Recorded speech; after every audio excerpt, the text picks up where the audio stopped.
Hello students, अनिमा classes में आपका स्वागत है। मैं आज आप लोगों को क्लास 6 साइंस का पार्ट 4 वायु जीवन के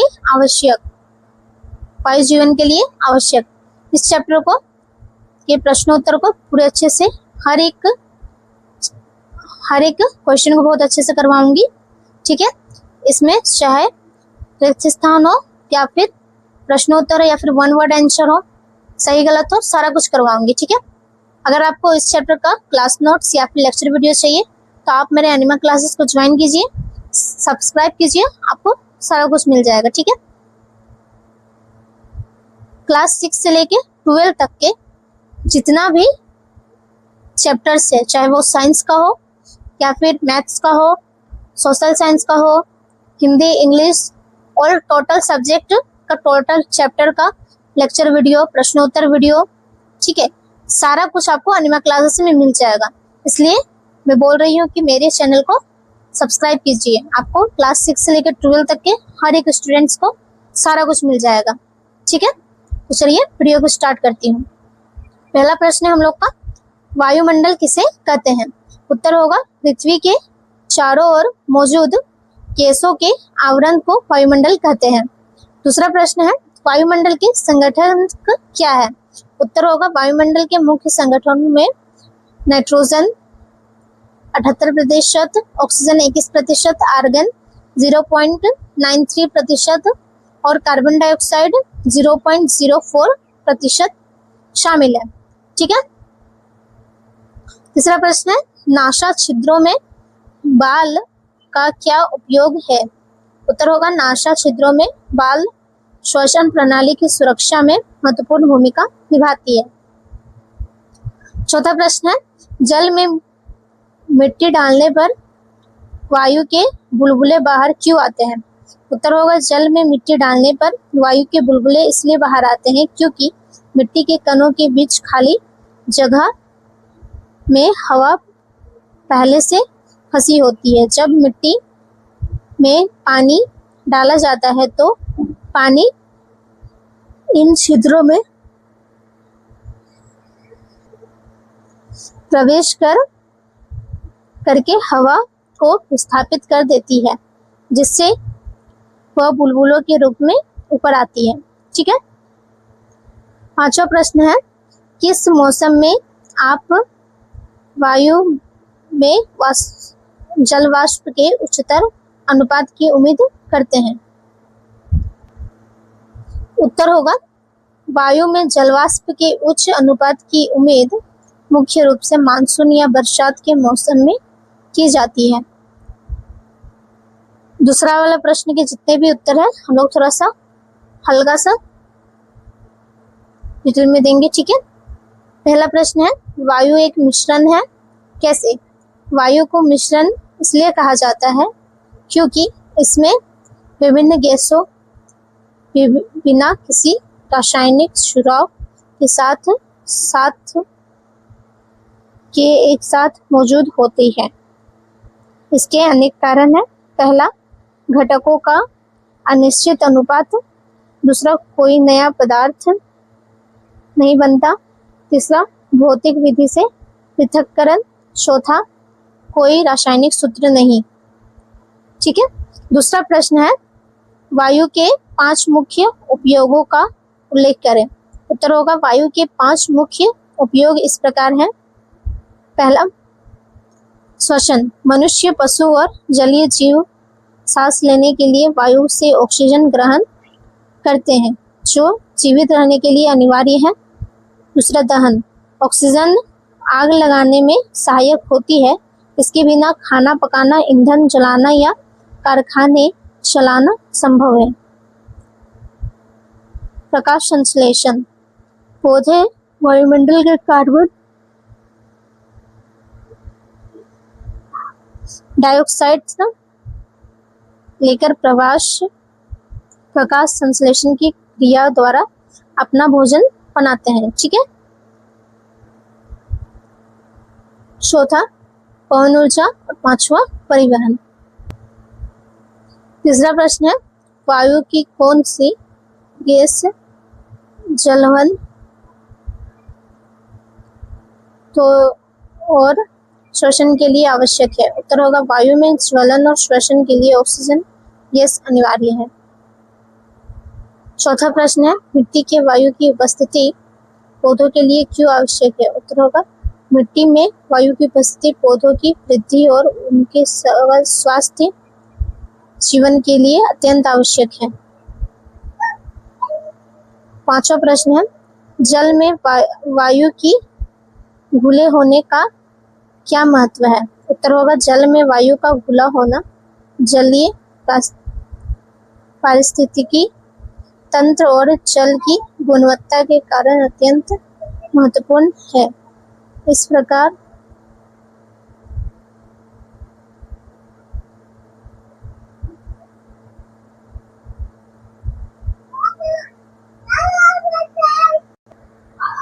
जल में वायु का घुला होना जलीय पारिस्थितिकी तंत्र और जल की गुणवत्ता के लिए अत्यंत महत्वपूर्ण है।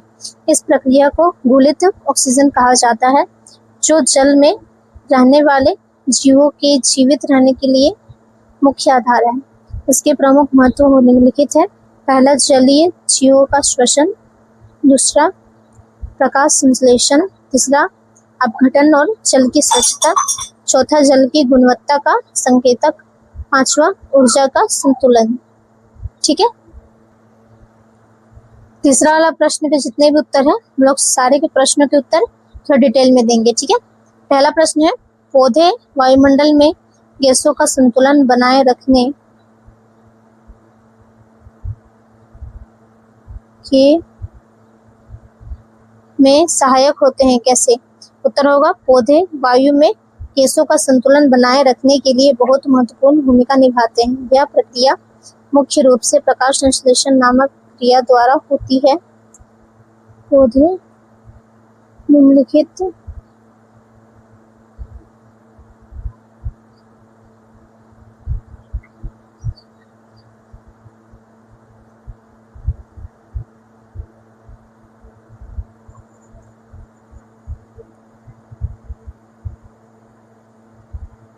पौधे वायुमंडल में गैसों का संतुलन बनाए रखने के लिए बहुत महत्वपूर्ण भूमिका निभाते हैं। यह प्रक्रिया मुख्य रूप से प्रकाश संश्लेषण नामक क्रिया द्वारा होती है। पौधे निम्नलिखित तरीकों से गैसों का संतुलन बनाए रखते हैं। उत्तर होगा प्रकाश संश्लेषण। दिन के समय पौधे सूर्य के प्रकाश, क्लोरोफिल, जल और दवा के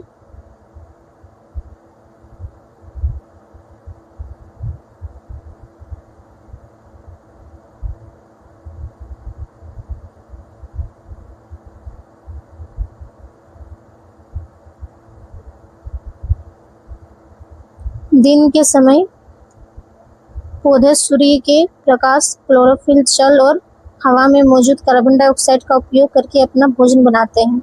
इस प्रक्रिया में वे उप उत्पाद के रूप में ऑक्सीजन को वायुमंडल में छोड़ते हैं। दूसरा प्रश्न है, वायुमंडल से ऑक्सीजन और कार्बन डाइऑक्साइड के विनिमय में पौधों एवं जंतु एक दूसरे की प्रक्रिया किस प्रकार सहायता करते हैं? उत्तर होगा पौधे और जंतु वायुमंडल में ऑक्सीजन और कार्बन डाइऑक्साइड का संतुलन बनाए रखने के लिए एक दूसरे पर निर्भर हैं। पौधे प्रकाश संश्लेषण द्वारा जंतुओं द्वारा छोड़ी गई कार्बन डाइऑक्साइड को उपयोग करते कर ऑक्सीजन छोड़ते हैं, जबकि जंतु श्वसन के लिए पौधों की छोड़ी हुई ऑक्सीजन ग्रहण करते हैं और कार्बन डाइऑक्साइड छोड़ते हैं। यह चक्र है जीवन के लिए आवश्यक है। ठीक है, चौथा नंबर के जितने भी प्रश्न है सारे प्रश्नों के उत्तर हम लोग वन वर्ड में देंगे। जल वायु का ऊर्ध्वगामी विस्थापन क्यों करता है? उत्तर होगा क्योंकि यह वायु से हल्का होता है। दूसरा प्रश्न है, वायु स्थान घेरती है और इसमें क्या होता है? उत्तर होगा द्रव्यमान। तीसरा प्रश्न है, प्रकाश संश्लेषण में वायु के निम्नांकित में किस अवयव का उपयोग होता है? उत्तर होगा कार्बन डाइऑक्साइड। चौथा प्रश्न है, प्रकाश संश्लेषण में कौन सी गैस मुक्त हो जाती है? उत्तर होगा ऑक्सीजन। पांचवा प्रश्न है शोषण में वायु के किस अवयव का उपयोग होता है? उत्तर होगा ऑक्सीजन। पांचवा प्रश्न के जितने भी प्रश्न है सारे प्रश्नों का उत्तर हम लोग मतलब रिक्त स्थान में दिया हुआ है तो रिक्त स्थान को भरेंगे। ठीक है, पहला प्रश्न है हरे पौधों को अपना भोजन बनाने के लिए वायु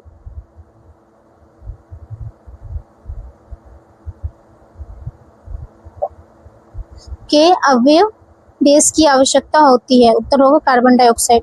दूसरा प्रश्न है पृथ्वी के चारों ओर की वायु की परत गैस कहलाती है? उत्तर होगा वायुमंडल। तीसरा प्रश्न है सभी जीव श्वसन में गैस बाहर निकालते हैं? उत्तर होगा कार्बन डाइऑक्साइड। चौथा प्रश्न है गोताखोर अपने साथ गैस का सिलेंडर ले जाते हैं? उत्तर होगा ऑक्सीजन। पांचवा प्रश्न है नाइट्रोजन न तो गैस है और न दहन का गैस? उत्तर होगा ज्वलनशील और पोषक है। ठीक है, छठा प्रश्न जितना भी प्रश्न है सबको सही गलत में बताना है। ठीक है, पहला प्रश्न है वायु गैसों एवं धूलकणों का एक मिश्रण है? उत्तर होगा सही। दूसरा प्रश्न है वायु ऊंचाई के साथ घनी होती है जाती है? उत्तर होगा गलत। तीसरा प्रश्न है वायु जल का ऊर्ध्वगामी विस्थापन कहलाती है? उत्तर होगा गलत। चौथा प्रश्न है श्वसन के स्थान पर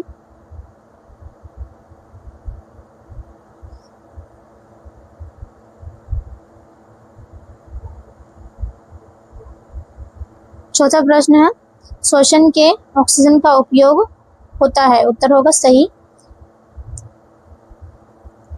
पांचवा प्रश्न है ज्वलन में कार्बन डाइऑक्साइड सहायक होता है? उत्तर होगा गलत। सातवां के जितने भी प्रश्न है सारे प्रश्नों को उत्तर हम लोग मैच द फ्लोइंग के रूप में देंगे।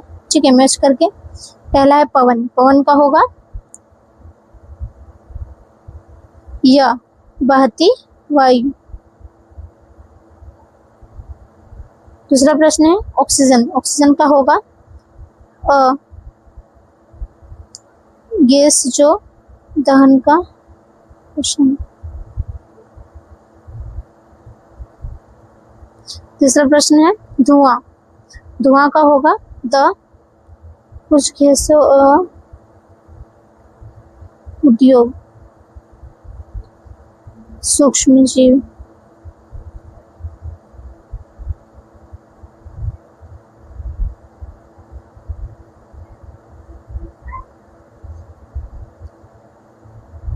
चौथा है नाइट्रोजन, नाइट्रोजन का होगा ब गैस जो ना तो दाह है और ना पोषक। पांचवा प्रश्न है ऑक्सीजन सिलेंडर, इसका होगा स पर्वतारोही। तो इस चैप्टर को मैं आप लोगों को अच्छे से करवा चुकी हूँ। इस चैप्टर का प्रश्नोत्तर मैचिंग द फ्लोइंग, रिक्त स्थान, सारा कुछ। ठीक है, आशा करती हूँ मेरी वीडियो आपको पसंद आई होगी। धन्यवाद।